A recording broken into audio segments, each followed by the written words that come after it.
Hello, my name is Kombazekos and I'm the president of ACES, and today I would like to read to you an article that has been written by Andrew Zwerneman, who is the president of Cana Academy. The article is titled 6 Tips for Attracting Students to Seminars on Great Books. So here we go. School just does not cut the proverbial mustard any longer. Fortunately, there is a mounting interest in recovering our bearings about education, and the turn toward an education with classical roots and liberal purposes is catching a great wind in its sails. At the heart of the movement's curriculum are great books, classic texts of imaginative and expository literature. They are the best books ever written, classics in their time and of enduring worth. With that in mind, here are 6 tips for attracting students to seminars on great books. So tip number 1, seminar discussions on classic texts challenge our students with a vision of greatness. So that's the first tip. And Andrew now explains what he means by that. By natural disposition, young men and women are idealistic. They want to be great and to be part of something great. Great discussions begin with great texts and are then the perfect place to start when appealing to prospective seminar students. Great texts are paths upward to summits where your students will see the world from a viewpoint that only the great writers afford us. Classics are on the best reading lists for good reason, in other words. In a manner superior to other texts, they move us to experience what we ought to experience, from longing in Shakespeare's Hamlet to redemption in Dostoevsky's The Brothers Karamazov. Classic texts press us to think hard about the things we ought to weigh carefully. Matters like justice, love, and faith, explored as they are in works like Aristotle's Nicomachean Ethics and Augustine's Confessions. Great texts help us to get where we need to be intellectually, spiritually, and morally because, in no small measure, they are at the heart of our cultural inheritance. As humane letters, they offer ways to bridge the gulfs that divide us because they, better than other works, speak powerfully to our shared condition, nature, and purpose. As works from our civilizational tradition, they help bridge the division that is widening today between our own times, and the past. Each great effort at unity should be powerfully attractive to young people.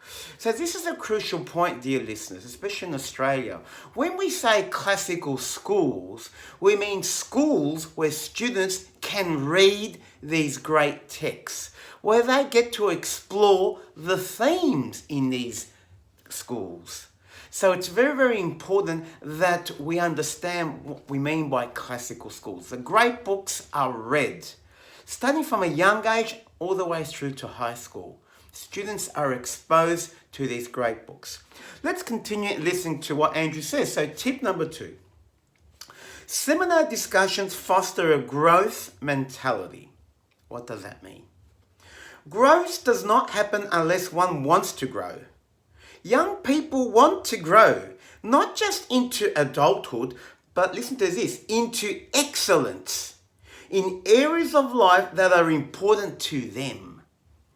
In sports, for example, they want to win, and that takes practice and constant striving toward excellence.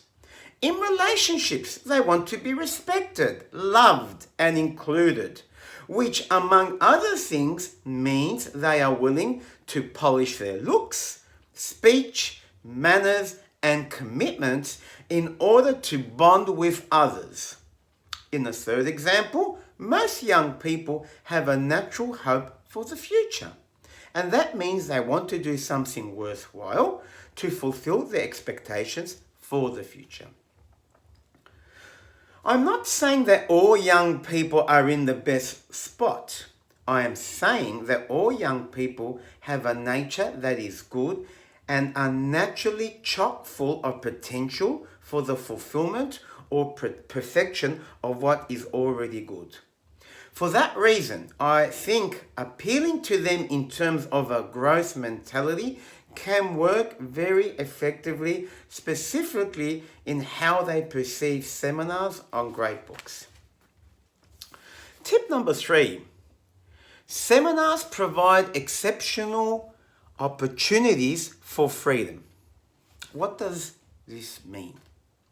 If every student has a natural potential for greatness, each also has a natural desire to know, to grasp what is knowable. That really is a powerful and encouraging aspect of human reality. Our minds have a natural affinity for the world in which we exist, materially, spiritually, socially, and historically. Dynamic seminars can meet that desire and cultivate our students' capacity to explore, know, and understand. Seminar discussions are collaborative, of course. At the same time, no one can attain what is true on behalf of another. Each student must seek, discover, and understand what is real and noble on his or her own and allow it to direct his or her life. Each human, and thus each student, is an agent of truth. That's very important, an agent of truth. While there is no attaining the truth without the help of others, as in authors, teachers, fellow students, part of each student's dignity is a capacity for truth and a responsibility for attaining it. Next, tip number 4. Seminars open up avenues for creative, independent work. Either because they expect that the teacher wants everyone to march lockstep, or because they measure themselves poorly in comparison to their fellow students, disinterested or skeptical students may have no good handle on the richness that is open to them from a classic text. You can get them out of that hole. As you coach them, you can bank on the starting point. Every student wants to be creative and independent. No student thinks that doing exactly what the teacher does or what everyone else is doing is either creative or independent. Everyone recognizes that one must have a certain distance from others in order to do one's work. A well-led seminar discussion is a superb context in which that desire for creativity can catch fire. Number 5, seminars establish a great foundation for living a good life. Every human needs a vision for responsibility. Among other things, responsibility is the fulfillment of the student's freedom expressed as love, justice, generosity, self-governance, and excellent work, to name a few. A seminar built around great texts deepens and prepares young people to take responsibility in each area of their lives. That's a very important point, dear listeners. I'll say it again slowly. A seminar built around great texts deepens and prepares young people to take responsibility in each area of their lives. Studying love, for example, as we find it in the Gospel of John, or courage as told in Stephen Ambrose's Band of Brothers, is not the same as practicing love and courage. However, either text will shape the intellect, imagination, and spirit of your students. They will, in other words, partly form one's preparation for living a life worthy of our humanity. Every student wants to be free in this regard, where moral and spiritual freedom means to choose what is truly good for how one lives as an individual and in relation to others. And finally, seminar number 6, and I'll just paraphrase some points here. Some students will dismiss classic texts and seminars as merely goods for those who already love them. They typically shrug them off along lines like, I'm just not into novels like everybody else. I've heard that many times. This school is for kids who think philosophy is cool, but I don't get the big deal. I'm just a STEM guy. Can't we just take a test on Hamlet? Why do we have to talk about it, sir? These are always heard. Should the challenge posed by reading and discussing a classic text be attractive only to students who already have an interest in the classics? No, dear listeners, not at all.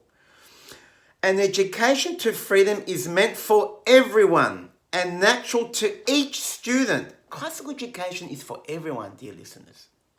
The classics endure precisely because they continue to illuminate the humanity common to all of us, not merely the personalities of merely a few. That is so fundamental.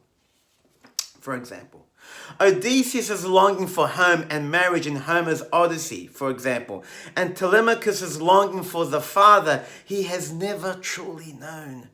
Resonate with all readers. So too does the difficulty Socrates' young interlocutors face in their choice between justice and injustice, as played out in Plato's dialogue The Republic, or the desire for life after death, as expressed in Emily Dickinson's poem, or the self-understanding that finally dawns on Elizabeth Bennet and frees her to love in Austen's Pride and Prejudice. Classic texts, dear listeners, are packed with humanity. They need to be taught with genuine conviction about their universal luminosity for all students. The appeal to contemporary students then is really twofold. And just to conclude, just some final thoughts, and again from the same article from Andrew Zunneman. When we say that great books deserve great discussions, the obvious operative word is great. Among other things, that reminds us that we are not merely interested in the power of books helping us to become more than ourselves. We are interested in more, as in better, for great indicates a standard above, an achievement identifiable with excellence, enduring worth and dignity. So, and I'd just like to conclude that Andrew Zunneman from Cana Academy has a special offer for people in Australia, and I'd like to read it. So, 25% off all purchases at Cana Academy shop, including more than 50 guides for seminars on classic texts. Just use the discount code Australia25, Australia in capital letters 25 at checkout. So please go to Cana Academy website, go to the bookstore, go to checkout, put Australia 25 capital letters, and you will receive a 25% discount. So dear listeners, I apologize for the rather long video this time round. However, it is crucial that we all understand the meaning of it. Until then, may God be with you and thank you.